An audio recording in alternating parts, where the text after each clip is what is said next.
na edição de hoje. E aqui no nosso estúdio, nós estamos recebendo a Eronilton Lima, que é pastor da Igreja Presbiteriana do Areão, aqui em Cuiabá. Boa tarde, seja bem-vindo, pastor.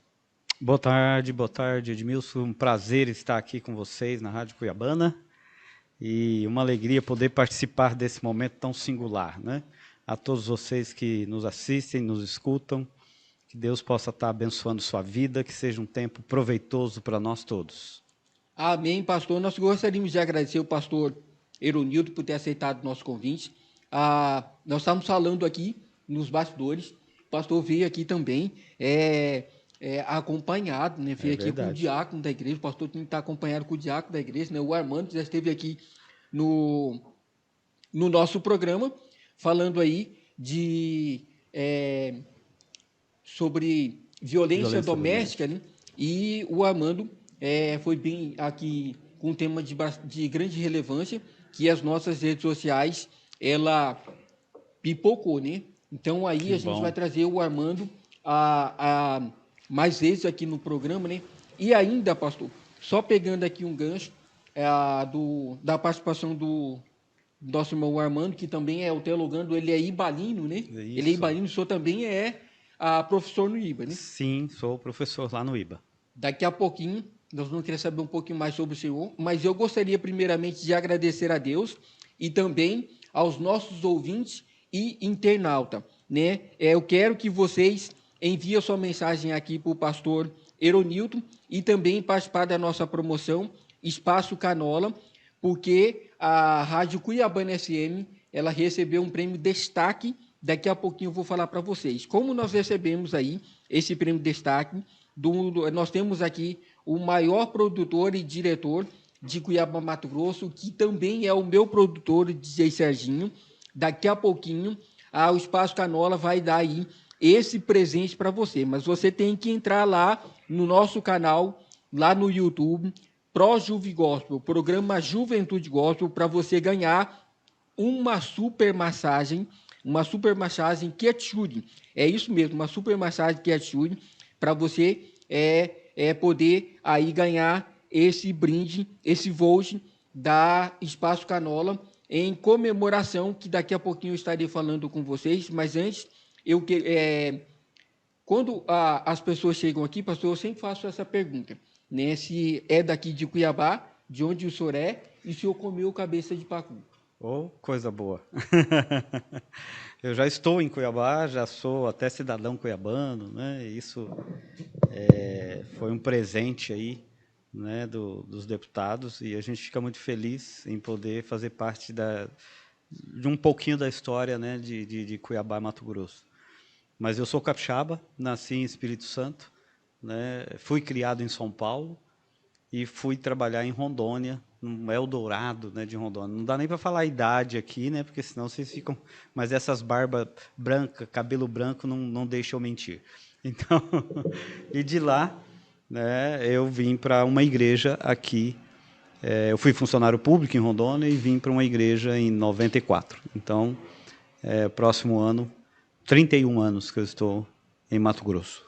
A gente fala isso, comeu cabeça de pacu, porque tem aquele ditado: quem come cabeça de pacu aqui em Cuiabá não sai mais, fica por aqui, né? E o nosso desejo, né? A gente não tem aqui cabeça de pacu, né, no nosso estúdio, mas a gente recebe com carinho para que o senhor volte mais vezes aqui no nosso programa, e já abrindo as portas da Rádio Cuiabana FM e também do programa Juventude Gospel, para que o senhor volte mais vezes. Esse espaço é nosso, é um espaço para a gente divulgar, propagar o Evangelho, as boas novas de Cristo, e também levar a informação e o entretenimento ao povo cuiabano.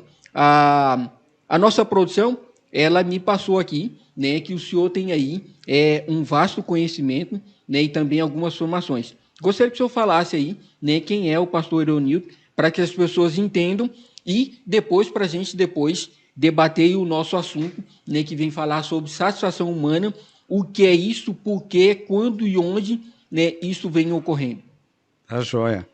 Não tem cabeça de pacu, mas tem um cafezinho. Muito bom esse café, hein? Dá para voltar mais vezes já, viu? Excelente. Não, desde jovem, né, gostei muito de estudar, então foi algo que eu coloquei no coração. Meu pai, né, família também incentivou muito essa questão do estudo, que nós cremos que isso pode transformar mesmo, primeiro a sua vida e também o seu local, o seu entorno, onde você está inserido, né? Então a gente teve sempre esse desejo de estudar, desde a adolescência, né? Eu já estava inserido com a igreja, eu sou da 4ª geração dentro da igreja presbiteriana, então meu bisavô, avô, meu pai e nossa família, né? Então estamos aí nesse caminho, né? Que é um caminho de fomos conquistados pelo amor de Cristo Jesus. Então servimos o reino, mas a ideia já com 13, 14 anos, um pastor muito amigo nosso, ele já me levou para a Palavra da Vida, fomos estudar. Meus primeiros conhecimentos teológicos não foram no Palavra da Vida em São Paulo, em Atibaia, e dali já foi motivando o coração de trabalhar com adolescentes. No presbitério leste paulistano, trabalhamos com 17 anos, já estava trabalhando, coordenando acampamentos de jovens. Então foi o movimento que a gente fez, né?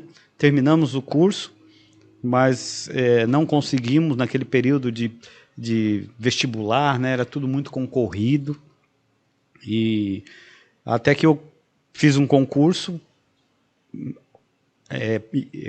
público para Rondônia, passei e fui assumir lá, né, o Banco do Estado, e ali foi com meus primeiros passos em entrar em uma universidade pública, não pública, mas particular, chamada UBRA, que é a Universidade Luterana do Brasil, que tem até hoje lá. Fui fazer ciências contábeis e fomos o responsável pelo início do projeto do seminário presbiteriano, que é uma extensão, né, de Goiânia, que hoje já é um seminário independente lá em Ji-Paraná. Que é o de Ji-Paraná. Isso. Então, o Instituto Bíblico, onde nasceu o seminário, nasceu na minha casa. O pastor Cássio, né, que foi implantar. Tive aulas lá, estudei. Francisco Leonardo foi o meu tutor nesse período, né? É o sogro do Augusto Nicodemos. Então, foi um período de grande mergulho ali no estudo teológico, e isso foi muito importante para mim. E quando eu vim para Cuiabá, e aí já vim como evangelista para trabalhar na Igreja Presbiteriana da Várzea Grande, e fui complementar o meu curso teológico no Seminário Batista, que era chamado Batistão lá, né? É isso. Depois da vinda para cá, para Chapada, né? É isso. E foi um longo período ali que eu fiquei 5 anos em Várzea Grande.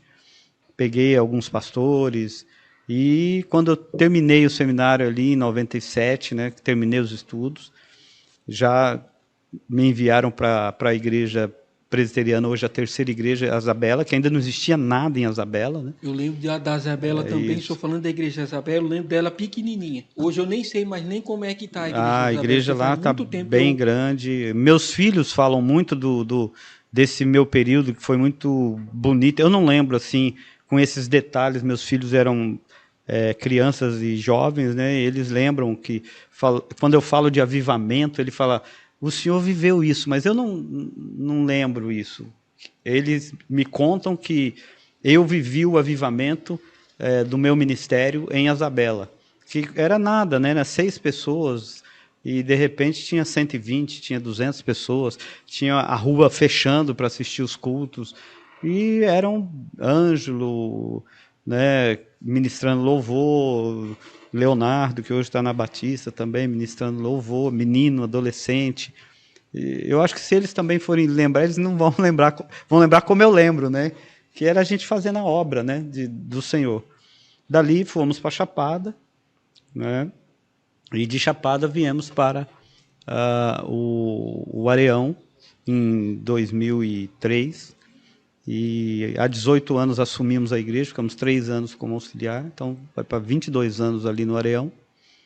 E nesse tempo de 22 anos eu me formei em filosofia, junto ao FMT, e depois me formei em psicologia, fiz uma pós em história, e uma outra pós em neuropsicologia, outra pós em farmacologia, outra pós em avaliação psicológica. Então, assim, tem várias coisas aí que a gente foi estudando durante esse período. Isso é um pedacinho, né? Assim, bem rápido. É lógico que cada formação dessa é uma história. O pessoal, a nossa produção, né? O senhor assessor, o senhor passou para a nossa produção. E aí, por que eu perguntei isso? Né? Porque às vezes as pessoas perguntam, mas quem é ele, né? E o senhor também é psicólogo de formação? Sou. Me formei na 3ª turma de psicologia da UFMT Cuiabá. Porque que eu, como eu estava dizendo, por que eu digo isso? Porque o nosso assunto de hoje, que nós iremos tratar, ele vem falar de satisfação humana. Uhum. Então, o programa Juventude Gospel e a Rádio Cuiabana FM, tanto o programa quanto a Rádio Cuiabana FM, esta semana, né, agora no mês de novembro, a Rádio Cuiabana FM, ela ganhou um prêmio de destaque de primeiro lugar. Parabéns. De primeiro lugar nas redes sociais, nas plataformas digitais. O programa Juventude Gospel, ele é o programa da família brasileira. Os nossos ouvintes e também os nossos internautas nos deu aí, né, vamos dizer, esse carinho de poder ser o programa nas tardes de sábado da família brasileira. E aí a nossa produção teve aí esse trabalho de poder entender o que é que passa na cabeça dos jovens. O senhor falou um pouquinho da história do senhor ainda na adolescência e também na juventude, né, que trilhou um caminho do estudo, trilhou um caminho correto na presença de Deus. E hoje a gente vê os jovens, primeiro, um menino, uma menina de 1 ano, o pai e a mãe já dão um celular para que o menino fique quieto ali e vai ali e não sabe, muitas das vezes, que ele está sendo bombardeado com notícias que não existem, notícias falsas, e às vezes a gente está dando isso para os nossos filhos. E também nós vamos ver adolescentes jovens e até adultos com crises, com problemas de acontecimento, por exemplo, suicídio e uma série de outras coisas que vem acontecendo. O nosso tema de hoje é sobre satisfação humana. Olhando aí, né, para a psicologia, olhando aí também, isso é filósofo, e o que a Bíblia diz com essa questão de satisfação humana. Sim. Não, hoje a gente tem essa dificuldade, né? Porque a gente pensa que estar satisfeito é não ter limites. Então, esse é um grande problema. Se você não respeita limites, você é rebelde. Você está indo contra as normas estabelecidas ou convenções já estipuladas. Então, hoje, passa muito pela cabeça, tanto do jovem, quanto da criança, quanto do adolescente, essa falta de respeito àquilo que está posto. Então, eles querem destruir todas essas normas, né? Mas isso não vem de agora, isso é uma ideologia que vem trabalhando há muitos anos, né, dentro do nosso país, né, de desfazer a autoridade, desfazer os mitos, os heróis. Tudo isso foi muito trabalhado, isso não é à toa, muito bem costurado, né? E quando chega nesse período de adolescência, ou ali da criança mesmo, quando ele começa a entender ou formar a sua identidade, os pais não conseguem dar esses limites. Então, eles acham que estão inseridos numa sociedade onde eles podem satisfazer todos os desejos deles. E quando eles vão crescendo, eles querem isso. E quando eles percebem que, entrando na escola, vão colocar a criança de 2, 3, 4, 5 aninhos, que aí 5 aninhos já começa a entender um pouco formação de identidade, né? Até os 7 aninhos ali, vai formar essa identidade. E ele percebe que ele não pode ter tudo aquilo, que boa parte disso são os pais, né? Porque o pai fica naquela ideia assim, não quero que o meu filho passe por aquilo que eu passei. E se a gente voltar 10, 20, 30 anos atrás, tem mesmo essa dificuldade. Nós temos uma estabilidade do país que tem 30 anos no máximo, né? Com o Plano Real. Então, quem tem acima de 35 anos aí já viveu outra realidade. E vive num meio, o pai desse jovem de 35 anos tem 50 ou tem 60. Então, ele viveu muito. Aí ele vai olhar para os netos, ele vai olhar para os filhos, vai haver essa superproteção. Então, e acha que isso é a solução, né? Então, se o filho, desde pequeno, ele não entende que ele tem que levantar cedo e tem que ter responsabilidade de cuidar dele mesmo, ele já se perdeu ali na criação. Então, boa parte das dificuldades, muitos colocam nas ideologias e na escola. Sim, isso tem um peso. Mas boa parte é a própria família, que tem essa culpa na educação. Porque escola, ela vai passar conhecimento, e não educação. Não é isso? Educação Igreja de casa, né? vai passar também conhecimento espiritual, e não educação. Então, E a Bíblia ela também já vai dizer que isso no lar, é um é na ordenamento família. intuitivo de Deus para que os pais ensinem os seus filhos o Sim, caminho que ele para quer não andar. para não esquecer lá na frente, né?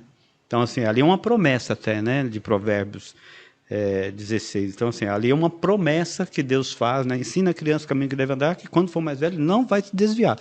É uma promessa que Deus faz. Mas se você ensinou, essa é a pergunta que eu acho que a família tem que responder hoje. Ah, meu filho está com 18 anos, sumiu, nunca mais quis saber de igreja. Você ensinou? Aí eu levei ele na igreja. Que às vezes o pai leva, deixa lá, descarrega ele lá e nem sabe o que está acontecendo lá na igreja. A gente tem movimentos na igreja hoje presbiteriana do Areião, é um movimento que ocorre na sexta-feira para adolescente. Boa parte dos pais nunca foram lá ver os filhos. Não sabe nem o que está acontecendo. Só despejou lá a criança. Então, se o pai não tem esse envolvimento, você acha que quando ele for mais velho, ele vai ter esse envolvimento? Não vai. Então, assim, e fora esse desejo, né, de dar tudo que a criança quer. Então, ali ele não sabe o que é não sabe o que é limite. A frustração faz parte do amadurecimento. O limite faz parte do conhecimento. O limite faz parte da satisfação. Então, a criança será satisfeita quando ela entender isso. Quando ela compreender que ali encerrou, né, o processo dele. Então, quando ela encerra aqui começa outro, né? Se eu não tenho isso, aí a criança fica solta. E ela acha que pode fazer tudo. E isso não é satisfação. Satisfação é eu entender que eu estou inserido num lugar pleno de mim mesmo, compreendendo que aquele lugar eu posso e não posso fazer coisas. Isso é viver a felicidade. O senhor falando na questão de limite, dentro do limite também tem a questão do respeito, né? O senhor falou aí de, por exemplo, o pai leva para a igreja, leva para a escola e chega lá e acha que a escola, a igreja é responsável para educar os filhos, aonde o senhor diz aí que lá em Provérbios uma promessa de Deus, mas que os pais têm que ensinar. E aí a gente pode olhar no mundo de hoje, os pais levam os filhos para a escola. Ah, eu não sou tão velho assim, mas no meu tempo... Você não quer nem revelar a sua idade aqui, né? Não posso revelar a idade. Ah, no meu tempo, o pai levava o filho para a escola. Se chegasse lá um arranhado, eu briguei na escola, é outra surra. Se o professor chegasse e falasse, o filho não trabalha, o seu filho ele não estudou, só ficou fazendo bagunça, aquela coisa. Muitas vezes apanhava ali na escola mesmo para poder aprender. Né?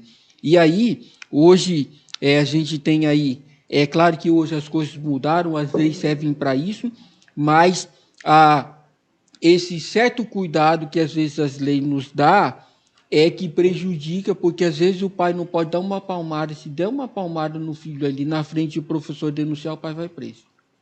Verdade. Eu sou a favor da lei da não palmada. Eu acho que a mão não é objeto para agredir ninguém. Aí eu sou a favor da lei. Mas eu sou a favor da correção. Então, você tem outros instrumentos. Você pode, não um chinelo, mas uma varinha, né? Uma cinta. E você não precisa agredir seu filho, mas você precisa dar o limite para ele. A hora que chegar ali, você deu uma cintada nele. Né? Às vezes as pessoas pensam que eu vivia agredindo meus filhos. Meu filho mais velho, eu acho que se apanhou 3 vezes na vida, da minha parte. Foi muito. O mais novo era mais arteiro, acho que apanhou umas 7. Se eu colocar isso em umas 12, 13 anos, é até ali que você pode fazer isso. Não dá nem 1%. Não dá nada, né? Então, mas quando eu falava que eu ia bater, eu batia mesmo. Era uma varadinha e ainda perguntava, por que você está apanhando? Porque você tem que dar esse motivo, para que ele entenda, não é bater por bater. Né? Então, a hora que você corrigia, dava uma varada e perguntava. Se ele explicasse, beleza. Tomava outra para não esquecer. Se ele não explicava, tomava mais 2, porque aí eu tinha que contar a história, uma, e agora você ouviu mais uma. Então, agora assim, eles entendiam isso. Hoje o pai fala, vou te bater, ele ri da sua cara, porque você não vai bater, você não vai corrigir. Vou tirar celular, não tem problema, eu vou lá, fico no computador. Não tirou nada, pôs o filho no quarto lá, e lá tem televisão, tem um monte de coisa lá no quarto dele. Tem internet, ele usa a televisão. Vou tirar a sua internet. Não tem problema, aí tem a mãe dá, porque aí não tem aquele cuidado, está na casa do pai ou está na casa da mãe. São N coisas hoje que facilitam essa questão da limitação. Se a criança aprende, o trauma faz a gente crescer. O trauma é super importante. Por isso que entra na questão da satisfação. Hoje nós vivemos a sociedade do prazer. Qualquer coisa é um remedinho para dor. Bati o dedinho, dá uma dor. Não, perdeu alguém que... Gente, luto, a pessoa tem que passar. Você entra lá no... essa semana mesmo perdi uma amiga que estudamos conosco, a Alessandra. Estive no velório dela, é uma indígena, excelente profissional, amiga mesmo de escola.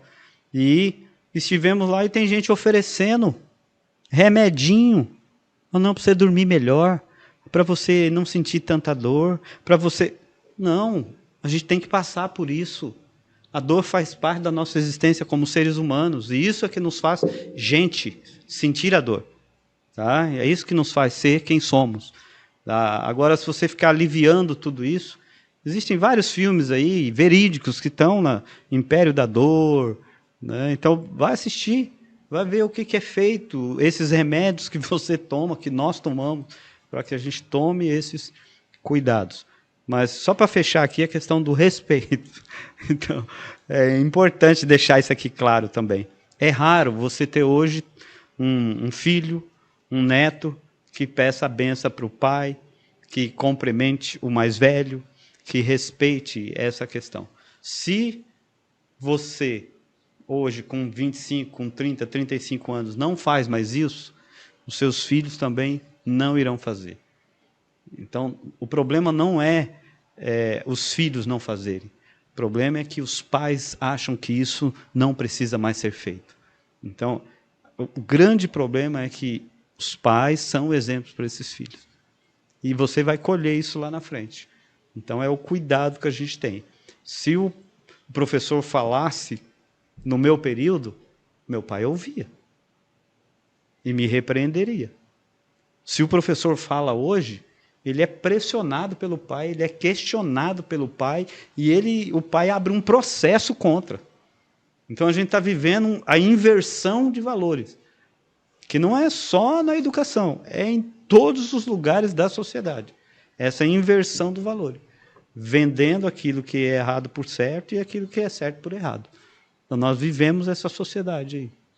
O senhor falou aí da questão de inversão de valores, mas eu também gostaria que a gente pudesse debater o que o pessoal está perguntando aqui com relação à família, né? Você já falou um pouquinho de família, mas aí hoje tem essa questão de os pais serem separados, a série de coisas, e aí no meio de tudo isso vem aí uma série de coisas acontecendo, até mesmo violência e violência doméstica, que nós tratamos junto com o Armando aqui.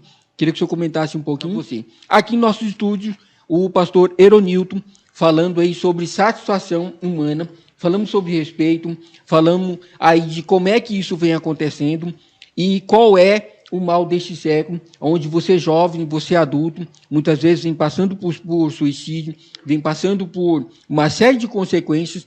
E o pastor Eronilton já falou aqui que existem coisas, né, que a gente tem que passar, que é uma coisa que a gente tem que passar sobre as nossas vidas. Uma delas é o luto, né? E também existem outras coisas. Muitas vezes você está ali desanimado com alguma coisa, ou às vezes um projeto que você ainda não conseguiu concluir na sua vida, e isso faz com que você fique desanimado.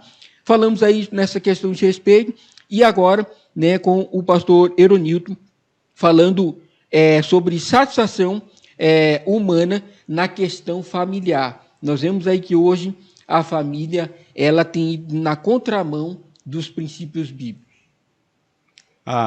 Essa questão do divórcio, né, da separação e tal, é um processo que Jesus já definiu, né?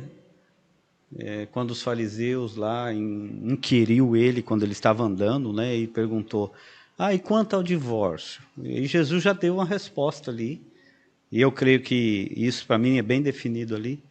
Ele falou: para Deus não existe, mas o divórcio ocorre. Não ocorre? Nós vivemos isso no meio da família cristã ou não, né? Fora do meio da família cristã, muito mais, né? Que ele falou: isso é um problema da dureza do coração do homem. Então esse é o problema. Para Deus não existe o divórcio, mas o problema da dureza do coração do homem chega ao divórcio. Aí alguns perguntam assim: mas e se eu tenho uma pessoa muito agressiva? Se eu tenho alguém que me traiu? Se eu tenho alguém que... Então, nada disso é uma sugestão para que você divorcie. Tá?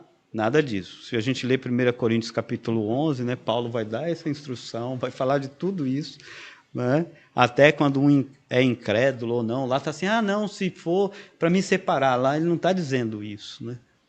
Ele não está falando para você separar. Não existe na Bíblia nenhuma orientação para o divórcio. Agora, há um problema relacional após a queda, né, que é um problema de coração, de caráter, é um problema que causa problemas sociais, porque a gente não consegue relacionar com todo mundo, não é verdade? Você ama todo mundo?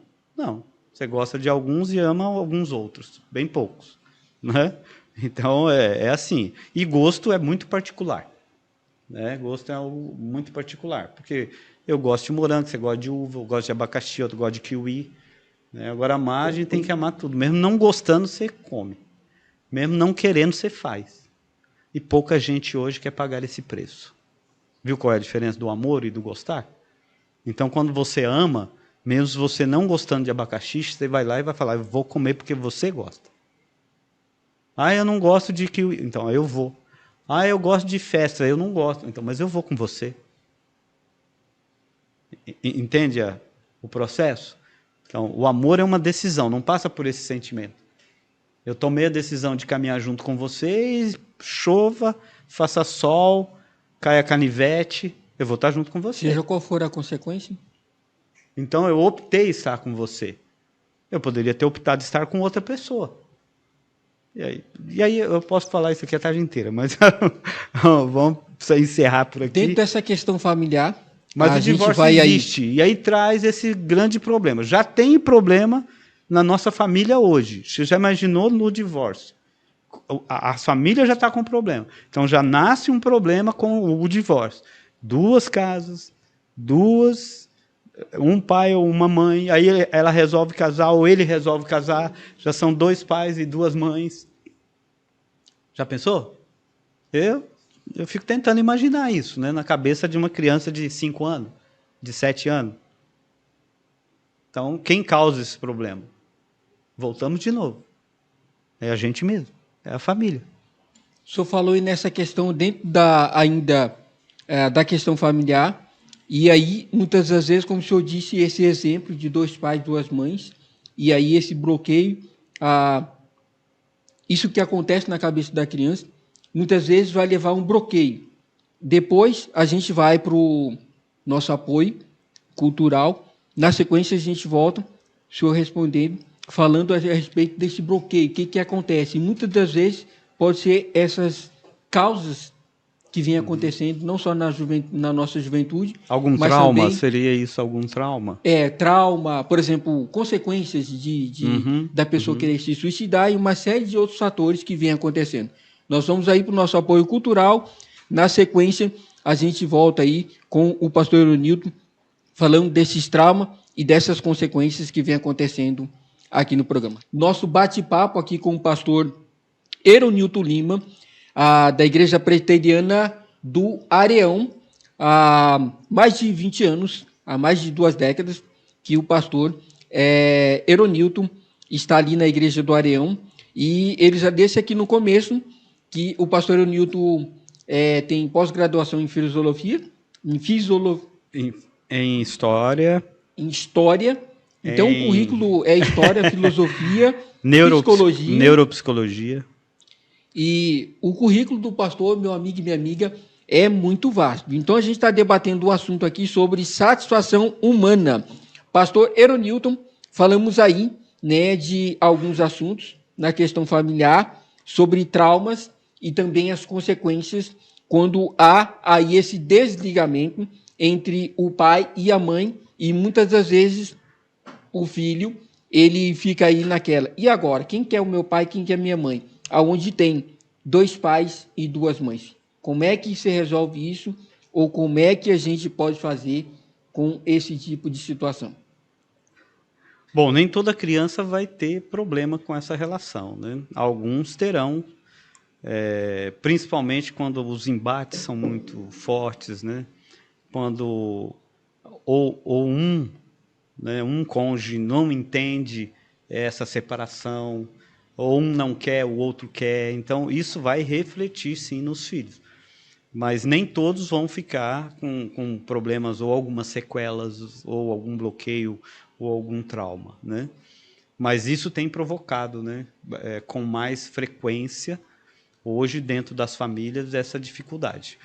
Então, isso às vezes pode ser, naquele momento, a criança se torna mais agressiva, a criança se torna mais imperativa, a criança pode ficar mais entristecida. Tristeza não é depressão, viu, gente? Tristeza é tristeza, depressão é uma doença, tá? Tristeza faz parte das nossas emoções, então temos que passar por elas também. Então, são situações onde que tem que estar atento. Eu creio que os pais devem estar atentos a isso.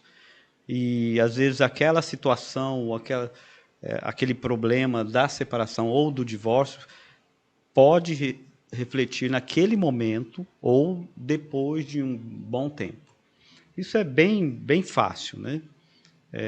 Quem lê a história de Davi sabe desse problema, né? Então, é só ler. Quem lê com atenção a Bíblia, tá, meus amados? Leiam lá.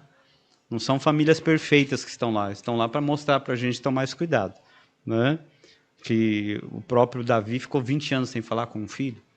Isso não é bom para ninguém, não é isso? Então, e causou N problemas, né? Onde o próprio filho quis tomar o reino dele. Então, são situações. Então, a gente tem que tomar esse cuidado. Existem exemplos bíblicos aí de famílias desajustadas que precisam, e são exemplos para nós, né? Estão lá porque são exemplos para nós. Não é para a gente viver aquilo, é exemplo para a gente não fazer aquilo. Então, nós devemos estar atentos a isso, e vai trazer. E pode ser naquele instante. Então, a criança pode 3, 4, 5, 7, 10 anos, ou pode aparecer lá na vida adulta. Quando ele estiver construindo um relacionamento, ele vai ter dificuldade nessa construção, porque perdeu a referência. Então, a gente tem todo esse processo, né, que pode ocorrer num processo de divórcio. O senhor falou nessa questão aí de diferenciação entre tristeza e depressão. No caso da pessoa adulta, como é que se resolve esse problema, ou como é que se explica isso? O que é tristeza, o que é depressão? Tristeza, você pode ficar, bati o carro, você não fica triste? Não é? Você não frustra com aquilo? Isso é um momento. Você vai lá, chama o seguro, nossa, a franquia batinha, ou a franquia, vou ter que mexer nesse seguro. Olha, está vendo o movimento?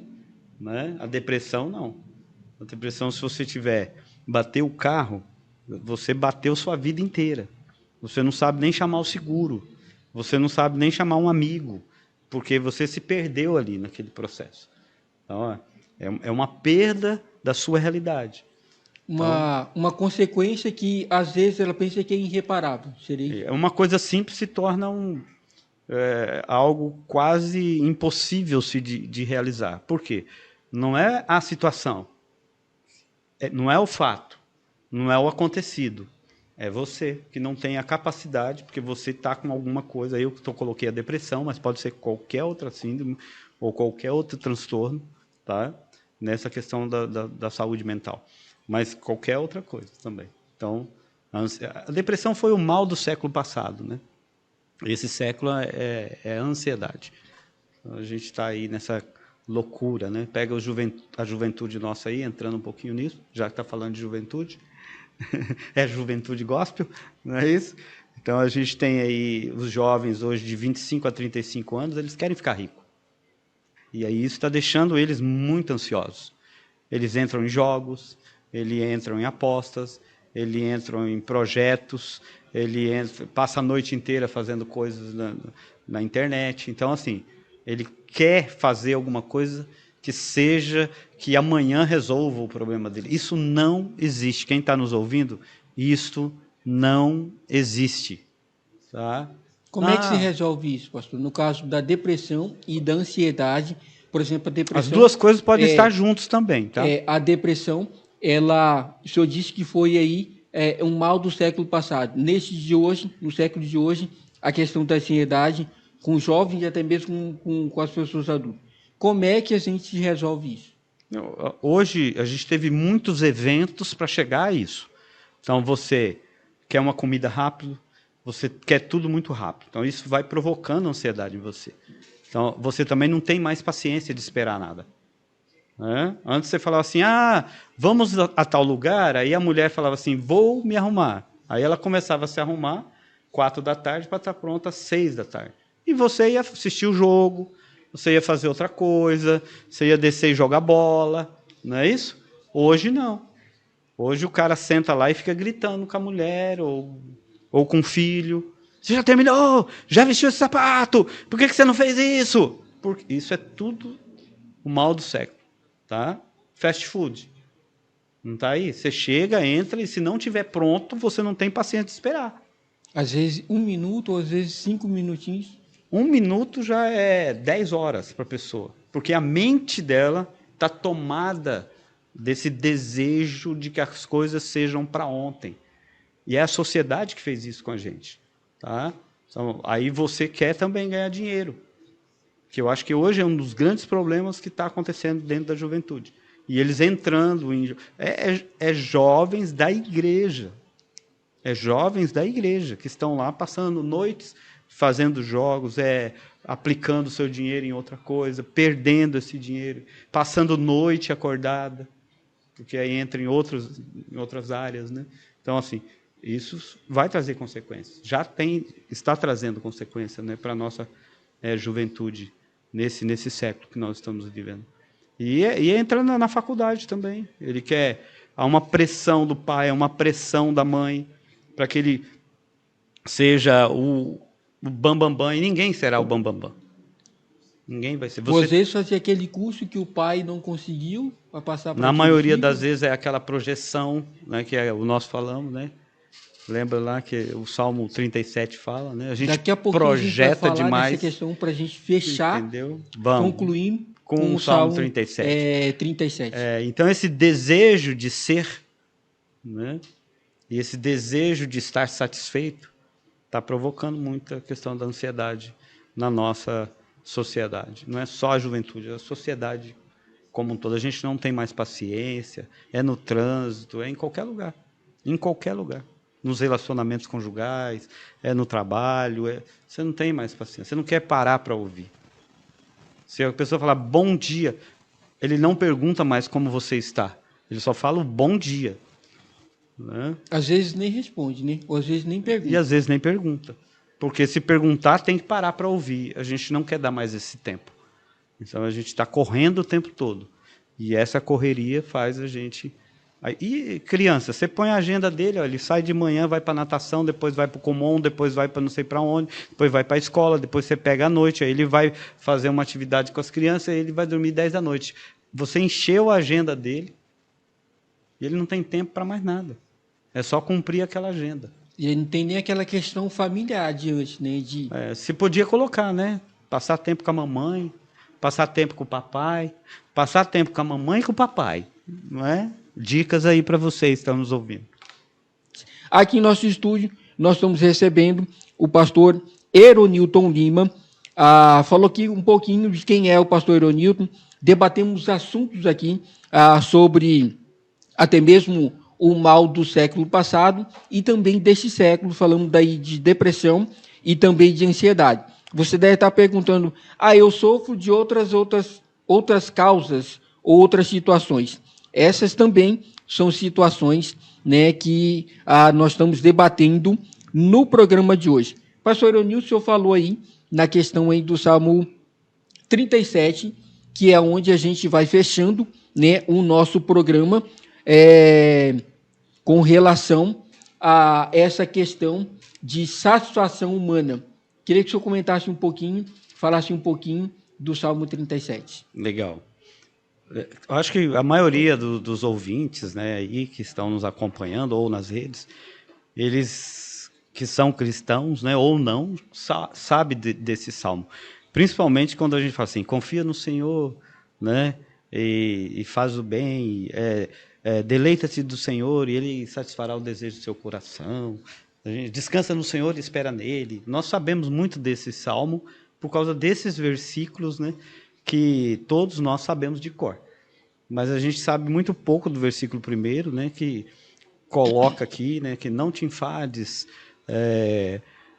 por causa dos malfeitores, nem tenha inveja dos que praticam a iniquidade, pois em breve todos murcharão como a relva e secarão como a erva seca, né? Ou a erva verde. Confia no Senhor, faz o bem, habita na terra e alimentarás com segurança da verdade. Então, assim, a pergunta que fica nesses 3 versículos é: quer viver bem sobre a face da terra? Eu acho que todos nós queremos. É algo que há um desejo no nosso coração de viver bem sobre a face da terra.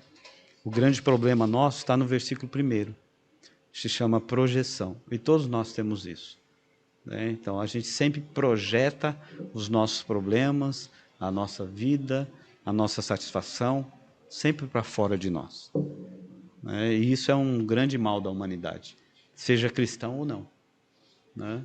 Você entra às vezes na igreja olhando o que o outro está vestindo, o que a mulher está pondo, o que o óculos que ela está usando, o chinelo que ela veio, o vestido que ela trouxe. A gente está sempre nisso, tá? E isso gera em nós uma insatisfação. É aí que nasce a insatisfação, né? É quando a gente começa a olhar para o outro e não para nós mesmos, tá? Então esse é o nosso problema. E aí gera esse processo que a gente colocou aqui, né? A inveja. A projeção vai gerar a inveja. A projeção é aquilo, eu quero estar no lugar do outro. Eu invejo essa vida, esse tênis, esse carro, essa mulher, essa igreja, esse pastor, essa rádio, entendeu? Eu começo a projetar coisas. E é isso que trava a mente humana. Por quê? Porque eu não consigo me ver. Então, quando eu olho para mim e me vejo, eu chego no versículo 2, onde fala assim: todos são como erva. Todos são como erva verde.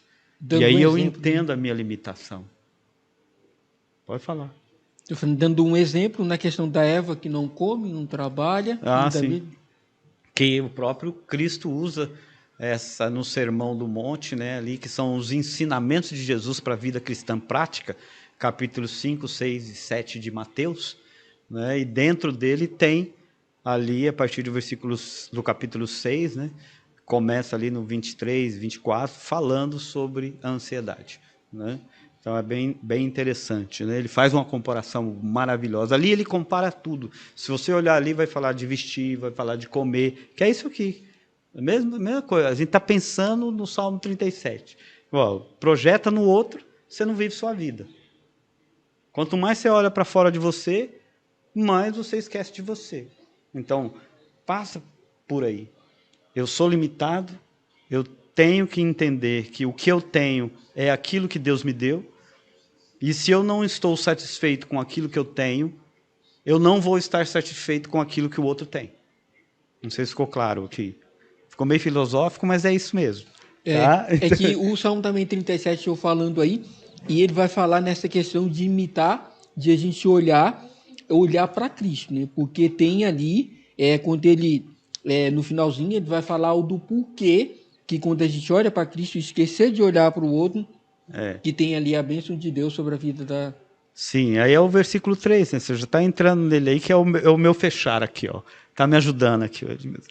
Não sei nem quanto tempo eu tenho, mas eu vou falar. Manda bala aqui. Olha lá, tá falando, pode falar. O diretor falando, não, pode ir. Pode ir, então encerra que o papo tá bom. Aí é isso. Quando eu entendo que sou limitado, tenho que olhar para mim antes de olhar para o outro. Não que eu não possa olhar para alguém e falar, eu gostaria de ser como o Armando, o cara bacana, mantém a sua religiosidade, elegante, bonito, charmoso. Então, assim, a gente não tem esse problema. Não é a minha insatisfação de que eu quero tomar o lugar dele. A projeção é, eu quero tomar o lugar dele, eu quero que ele se aniquile para que eu exista. Então, esse é o problema da projeção. Agora, quando eu olho para o outro e falo, eu gostaria de ter esse exemplo, eu gostaria de ser um pai assim, eu gostaria de ter um filho assim, né? Então, é diferente. Agora, eu estou satisfeito. Eu tenho que... Porque a satisfação gera generosidade. A maioria das pessoas que projetam para fora, eles são extremamente egoístas, extremamente orgulhosos, né? Não conseguem enxergar. Então, isso é terrível. E quando eu entendo a minha limitação, e entendo que o outro também é limitado, a gente consegue se aproximar mais. É isso que nos aproxima. Não eu sendo uma pessoa perfeita, mas eu sendo uma pessoa limitada. Porque eu já nasci limitado. Primeiro, com meu caráter corrompido. Se não for Deus, ele vai continuar corrompido. Segundo, eu vou morrer. Eu sou finito. Todos nós somos. Então, entendendo isso, já nos aproxima. E é isso que Cristo fez. Ele veio nos aproximar, e não nos afastar. Nos aproximar. E aí eu entro aqui, finalizando, né, o versículo 3. A pergunta do versículo 3 do Salmo 37 é essa: você quer ser feliz? Você quer estar satisfeito? Você quer estar com o coração alegre diante de Deus e dos homens? É lógico que eu quero. Aí ele coloca 3 coisas aqui, só para a gente pensar. A primeira é, confia no Senhor. Está aí no versículo, não tem... Então, como eu posso transformar a minha vida? Confiando em Deus. E confiança é uma palavra que às vezes a gente não entende muito bem, né? Que no latim ela significa entregar-se.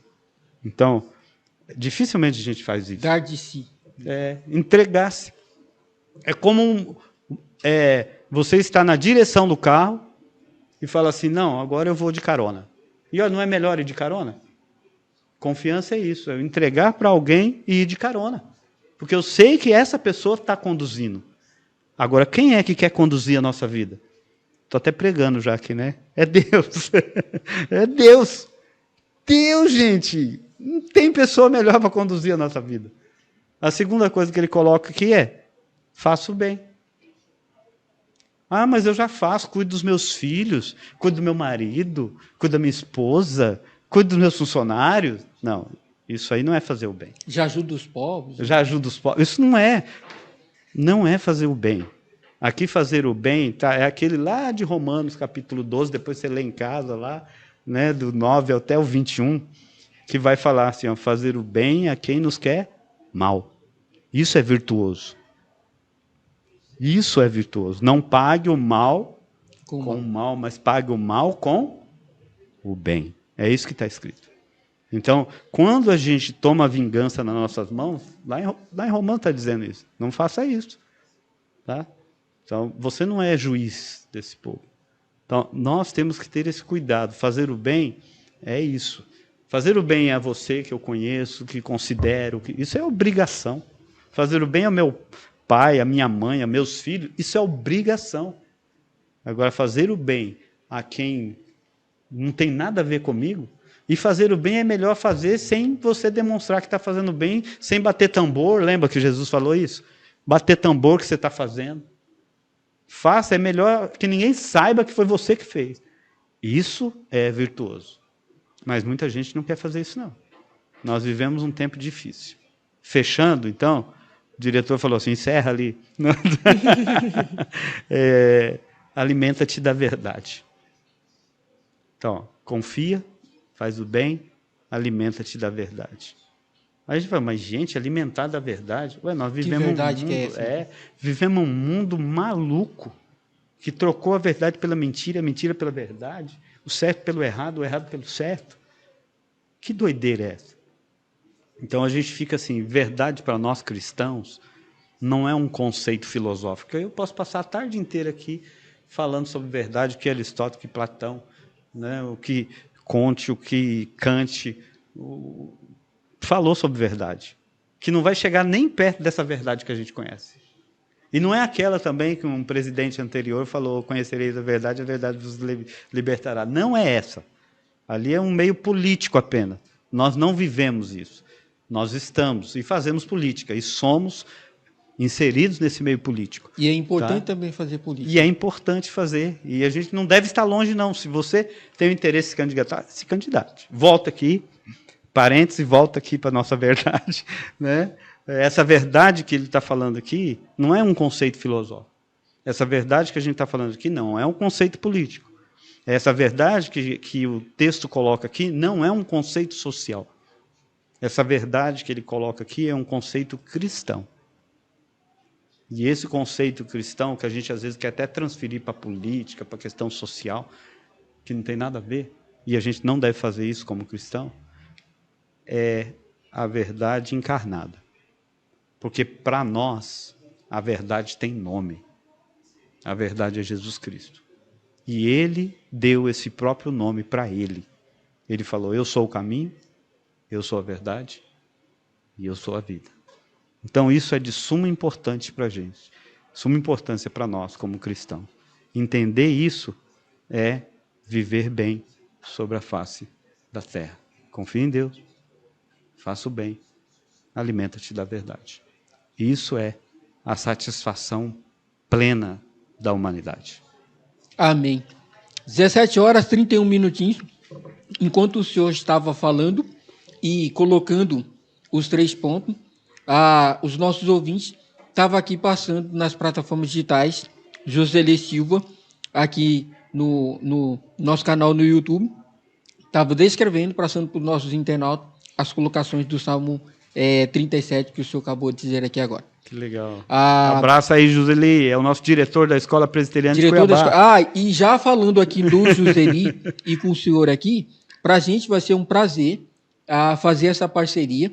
A Rádio Cuiabana FM destaque em primeiro lugar em Cuiabá, Mato Grosso, para poder fazer essa parceria juntamente com a IPC aqui na Rádio Cuiabana FM. Vai ser um prazerzaço, né, Sérgio?